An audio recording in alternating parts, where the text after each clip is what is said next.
Year એક play કર્યો હતો બાયડી મારી બબૂચા.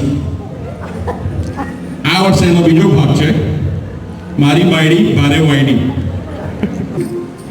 कभी कभी मेरे दिल में ख्याल आता है, कभी कभी मेरे दिल में ख्याल आता है. Sometimes thought comes to my mind. તું રાવા દે કેટલી વાર કીધું ઇંગ્લિશ ના બોલીશ? પણ મને મન થાય છે. અરે મનને માર અને મને નાસ્તો આપ એટલે હું મમ્મીને લેવા જાઉં. હું જરૂર છે. શું બોલી? કિડિંગ. હું તો મજાક કરતી હતી.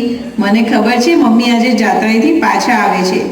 તમે જલ્દીથી મિલ્ક અને સ્નેક કરી લો અને હું પણ શોપિંગ કરી આવું. અરે સ્નેક નહીં, સ્નેક્સ. હા એ બધું શેમ ટુ શેમ. મેઇન વસ્તુ શું છે તે તમે સમજી ગયા ને? અરે અને અત્યારે સવારમાં શાનું શોપિંગ કરવું છે? કેમ શાકભાજી નહીં લાવવું પડે? બોલો, શાકભાજીને પણ શોપિંગ કરવાનું કહે છે. આ કહે છે ને કે બૈરાની બુદ્ધિ પગની પાનીએ, તે આનું નામ. એવું બધું બોલવાનું નહીં. અમારી બુદ્ધિ પગની પાનીએ છે એટલે જ તમે બધા પુરુષો અમારા પગે પડતા આવો છો. શું કામ પગે પડતા આવે છે ખબર છે? નાના ખબર છે એટલે પડતા આવીએ છીએ કે જોવા માટે કે ત્યાં તો છે કે ત્યાંથી જતી રહી છે. વિચારું છું આજે મમ્મી આવવાના છે એટલે નવી વાનગી બનાવું એટલે થોડું શોપિંગ કરવા જઉં છું. હવે તું રાવા દે નવું કશું નથી કરવું. અરે તમે જુઓ તો ખરા, આજે લંચમાં બટાકાની પૂરી, બટાકાનું શાક, બટાકાની ખીચડી, ડેઝર્ટમાં બટાકાના ગુલાબજાંબુ બનાવવાની છું. તું રહેવા દે. અને આ રોજ શું બટાકા કાલે પેલી કોબીજ લાવ્યો તો તેનું શું થયું? તમારું માથું કોબીજ આખું ફોલી નાખ્યું તોય એમાંથી શાક કરવા જેવું કશું ના નીકળ્યું. આ મારી બૈરી પૈણીને આવી ત્યારે કહેતી હતી કે એને 150 વાનગી બનાવતા આવડે છે. પછી ખબર પડી કે બધું સ્વાદમાં તો એક જ છે.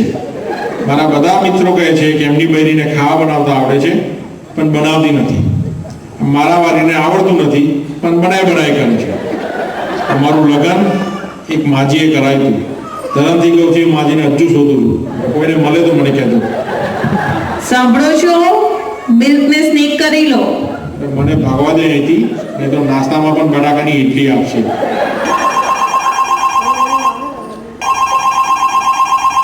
હેલો, શ્વેતા સ્પીકિંગ બોલે. લખો. બોલો, લખાવો. 1 કિલો ચોખા, 1 કિલો દાળ, 1 કિલો સિંગ અને 1 ડબ્બો તેલનો જલ્દી મોકલી આપો. મોકલી આપો વાળી, તારા બાપનું ઘર છે તો મોકલી આપો. અરે આ શ્રીધર ત્રિકમલાલની દુકાન નથી? આ શ્રી ધરતીકંપલાલ કોણ છે? અરે બેન, શ્રીધર ત્રિકમલાલ. હવે આ રોંગ નંબર છે. કોનો? અરે સોરી બેન, કોઈ ટેન્શન છે? અરે કોઈ ટેન્શન નથી. મારે તો એક જ સન છે ભાઈ.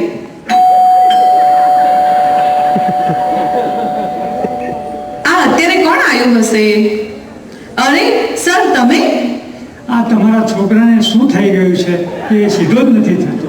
ઓ માય ગોડ, વોટ થયું તને બેટા? ખબર નહીં, સ્કૂલના બાથરૂમમાં ગયો અને બહાર આવ્યો તારનો જ માટો વળી ગયો છે. આવ બેટા, અંદર સ્લીપી જા. હલો, સાગરના પપ્પા, તમે કઈ છો? જલ્દી ઘરે આવો. આપનો સાગર ના ફેલ નહીં થયો, ઉઘડો પડી ગયો છે અને સીધો નહીં થતો. એના ટીચર એને ઘરે લઈને આવ્યા છે. ખબર નહીં તડકામાં આવી ગયો છે કે છાયડામાં આવી ગયો છે. તમે જલ્દી આવો. મને ખાવાનું આપો છો? અરે આ વાંકો વળી ગયો છે ને તારે ખાવાનું મન થાય છે? રડતો કેમ નથી? પણ મને દુખતું નહીં. દુખતું નથી વાળા, રડ. લાવ જોવા દે તો. અલા, એ તે શું કર્યું? એ સીધો કેમ ન થઈ ગયો? તમે લોકો યાર થોડું તો ધ્યાન રાખો. ના પણ તમે એને સીધો કર્યો જ કેવી રીતે? કઈ નહીં, એની ચડ્ડીનું બટન શર્ટના ગાદમાં બંધ થઈ ગયું હતું. પછી વાકો જ વળી જાય ને. આવો. બાકી બધું કેવું ચાલે છે સાગરનું સ્કૂલમાં? અરે શું કહું તમને, ધમાલ કરે છે અને છી બરાબર નથી કરતો. અરે નાના હોય કઈ, સવારમાં બ્રશ, નવડાવી ધોવડાવી છી કરાવીને બરાબર તૈયાર કરીને જ સ્કૂલમાં મોકલીએ છીએ એને. અરે હું એ છીની વાત નથી કરતો, હું તો છીની વાત કરું છું. શું તમે યાર, સ્કૂલમાં એક ખૂબ જ ધમાલ કરે છે. એક દિવસ મેં એને પૂછ્યું, એ પછી શું આવે? મને કહે છે, ક્યાં બોલતી તું? ફરી વાર પૂછ્યું, સત્ય અને બ્રહ્મો શું ફેર?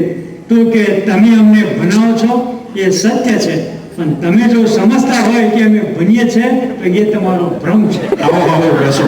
ના, મારે તો ક્લાસમાં પાછા જવાનું છે. ના હોય કઈ, તમે અમારા ઘરે પહેલી વાર આવ્યા છો, આમને આમ તો હું નહીં જવા દઉં. ના, મને મોડું થાય છે. ના કઈ ઠંડુ કે ગરમ તો તમારે લેવું જ પડશે. ના, મારે ખરેખર મારે મોડું થાય છે. ના બને જ નહીં ને. ઓકે, કશું ઠંડુ આપી દો. સોડા આપું કે શરબત આપું? અરે બેન, મારે મોડું થાય છે. ના ઓકે, શરબત આપી દો. લીંબુનો કે ખસનો આપું? અરે બેન, ના તમે અમારા ઘરે પહેલી વાર આવ્યા છો. ચાલો લીંબુનો શરબત આપી દો. ઓકે, કાચના ગ્લાસમાં આપું કે સ્ટીલના ગ્લાસમાં? અરે બેન, મારે નથી પીવું ઠંડુ કે ગરમ, હું જાઉં છું. ઓકે, આ વખત જવા દઉં છું, પણ આગલી વખત યાદ રાખજો હા. અરે શું બધાનું માથું ખાધા કરે છે. અરે મારા સનની ફરિયાદ કરે ને હું એમને એમ જવા દઉં? વાહ! કેવું છે બેટા? વાહ, તમે કઈ ગયા હતા? ભગવાનને મળવા ચંદ્રાએ. પણ ભગવાન બાથરૂમમાં છે. શું કહે છે? મમ્મી રોજ કહે છે, હે ભગવાન, હવે તો બાથરૂમમાંથી નીકળો. એ તો તારી મમ્મીના ભગવાનની વાત કરે છે. બા, તમે પહેલા ટીવીમાં કામ કરતા હતા. ના તો બા, તમે પહેલા મૂવીમાં કામ કરતા હતા. ના, કેમ આવું પૂછે છે? મમ્મી કહેતા હતા કે બા આવશે અને રોજ નવું નાટક જોવા મળશે. કિડિંગ હું તો મજાક કરતી હતી. ચાલો હવે ડિનર લઈ લો. હવે અત્યારે બપોરે લંચ કહેવાય. હા પણ ગઈકાલ રાતનું છે ને, એટલે એ ડિનર જ કહેવાય. મને સુતા નહીં ફાવે. અરે મમ્મી, તમારે એકલા જ નહીં, બધાને ખાવાનું છે. તમે બધા ચાલુ કરો, હું વોટર લઈ આવું.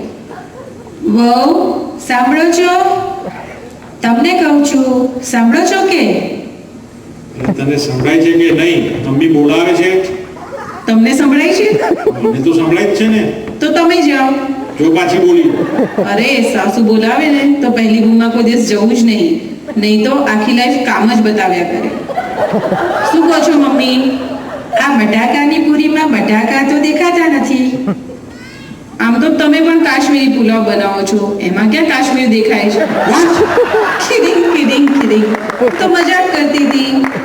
અરે તને ખબર છે ને, આને મજાક કરવાની ટેવ છે. ચાલો બેટા, મને કશું લાઈટ આપો.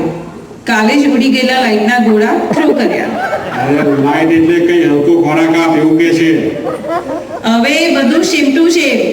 મેઇન વસ્તુ શું છે તમે સમજી ગયા ને? સાંજે કશું લાઈટ બનાવીશ. સાગર તું ઈટ કરી લે. I don't want to eat. ઈટ કરી લે, નહીં તો ગ્રો કેમ નો થઈશ? I don't want to eat. I want to play. ઈટ કરી લે, નહીં તો સ્લીપી જા. અરે તું બંધ કર ઇંગ્લિશ બોલવાનું, નહીં તો હું અહીં સ્લીપી જઈશ. Papa, when am I going to grow up so I can do whatever I want? અલા ઘોડા, આટલો મોટો તો જો હું નહીં થયો. મારે તારી મમ્મીનું સાંભળવું પડે. શું થયું? અરે શેર બજાર પડ્યું. ખોટું શેર બજારમાં 5,000 નું નુકસાન થયું. અરે ફાયદો થયો હોત તો 15-20 સિલ્કની સાડીઓ લાવીને તું નુકસાન જ કર્યું હોત ને તે. ના, હવે 5-15 નો ફાયદો થયો હોત તો હું એમ વિચારતી હતી કે બેંકમાં મૂકી દઉં અને મુશ્કેલીના સમયે કામ આવત.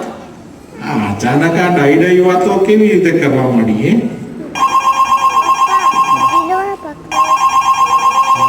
અરે આપણો બ્રોકર છે. હેલો, હા બ્રિજેશભાઈ બોલો. શું વાત કરો છો? આજે બપોરે માર્કેટ બંધ થયું ત્યારે આપણા શેરનો ભાવ અચાનક વધી ગયા. કેટલા? નહીં એ બધું છોડો. ફાયદો કેટલાનો થયો તે બોલો. 90,000! Oh my God! તમે સાંભળો છો? આ વખતે તો મને નવી કાર, નવું ફ્રીજ જોઈએ, ડબલ ડોરનું, અને મને બર્થડે પર લઈ જવી પડશે. હાય, આ 90,000